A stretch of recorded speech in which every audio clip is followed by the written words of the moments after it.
নমস্কার বন্ধুরা, আজকে আমি আর আমার দিদি যাচ্ছিলাম মথুরাপুর, কেন কি আজকে ছিল আমার হ্যাপি বালা বার্থডে। তো আমি আর আমার দিদি রেডি হয়ে বেরোয় যাই মথুরাপুর যাওয়ার জন্য। তো আমরা এখানে মথুরাপুর আসে কেক নিয়ে নিই।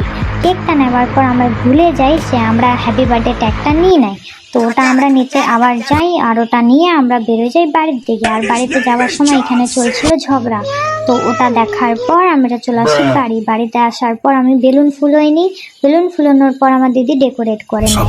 ফাইনাল লুক হলো এটা। তো তোমরা অবশ্যই কমেন্টে জানাবে যে কেমন লাগছিল। তো তারপরে একটু মেকআপ করে রেডি হয়ে রিলস বানানোর পর, কেকের ভিডিও বানানোর পর ফাইনালি আমি কেক কাটতে চলে আসি। তো আমি আর আমার ভাগ্নি কেক কাটছিলাম।